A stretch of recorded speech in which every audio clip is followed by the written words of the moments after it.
اب آپ کے بیچ علاقے کے مشہور جانے مانے خطیب اور بہت ہی بہترین مدرس جناب مفتی اختر حسین نظامی صاحب قبلہ کو آپ کے سامنے مدعو کرنے جا رہا ہوں. وہ آئیں گے اور ہمارے سوسائٹی ہمارے سماج کو لے کر کچھ بولیں گے. اس دور میں بڑھتے ہوئے فتنہ ارتداد کے اوپر کچھ وہ کشائی کریں گے. ان کے آنے سے قبل میں ایک شعر کہتا ہوں کہ عشق ہو تو عشق کا مطلب سمجھ میں آئے گا, عشق ہو تو عشق کا مطلب سمجھ میں آئے گا, ان کا رتبہ جاہلوں کے کب سمجھ میں آئے گا. میری مانو مصطفیٰ سے عشق کرنا سیکھ لو, اس میں کتنا فائدہ ہے تب سمجھ میں آئے گا. اب آپ کے سامنے حضرت علامہ مولانا مفتی اختر حسین نظامی صاحب قبلہ.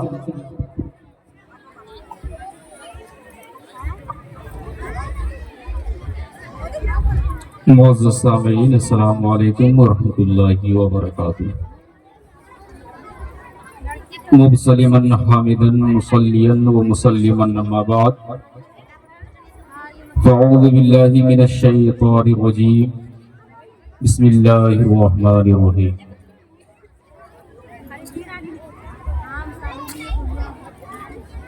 لقد کان لکم فی رسول اللہ اسوۃ حسنہ صدق اللہ المولانا العظیم وصدق رسولہ النبی الامین المتین الکریم ونحن على ذلك لمن الشاہدین والشاکرین والحمد للہ رب العالمین.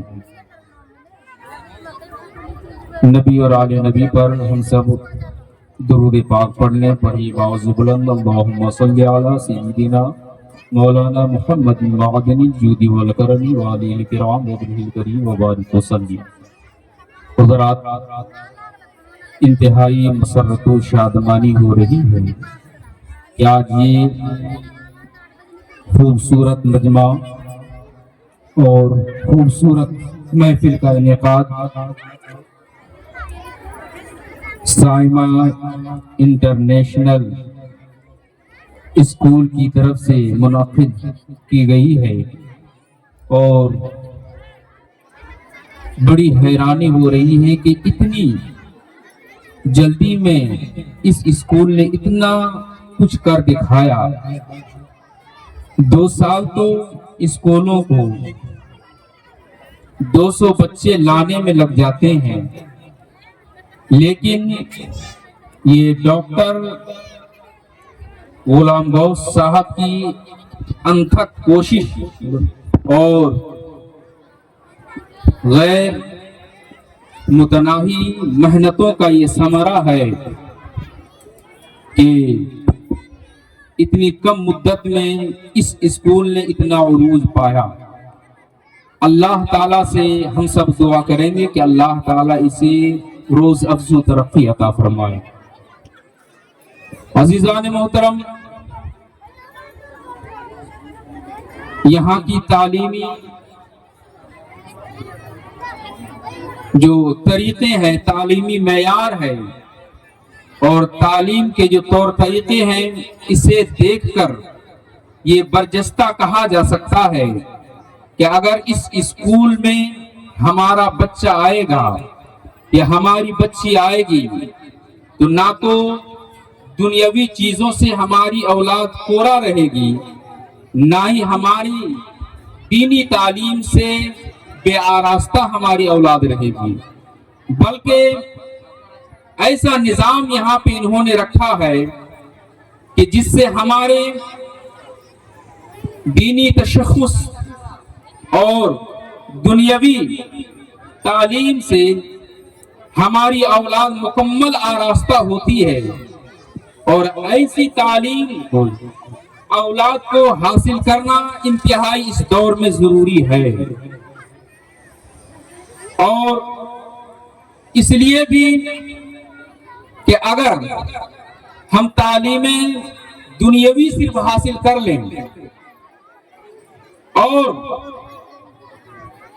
دین کا تعلیم نہ ہو تو ہماری اولاد یقیناً دنیا میں بھی اللہ کی عبادت سے محروم رہے گی, اور مرنے کے بعد بھی اللہ تعالیٰ سے ہماری اولاد سوال کرے گی کہ مولا میرے ماں باپ نے ہمیں ضرور انگلش پڑھایا، ہمارے ماں باپ نے ضرور یقیناً ہمیں 4 بجے صبح ٹھنڈ میں ٹیوشن کے لیے جگایا، لیکن ہماری اولاد نے کبھی یہ نہیں سکھایا بیٹا ہمیں نماز بھی پڑھنا ہے، ہمیں اللہ کی عبادت بھی کرنی ہے، ہمیں روزہ بھی رکھنا ہے۔ اس چیز کی سمجھ اور اس کی عقل ہمارے ماں باپ نے ہمیں دیا ہی نہیں۔ اور اسی طرح سے اگر ہم نے صرف دین پڑھایا، دنیا کی تعلیم سے ہم نے اپنی اولاد کو اگر بہرور نہ کیا، تو یقیناً اگر بازار ہماری اولاد جائے گی، وہاں بھی جو کس دکان میں کون سا سامان لینا ہے، وہ سامان لینے میں، حساب و کتاب کرنے میں، لین دین میں دھوکہ ہماری اولاد کھائے گی۔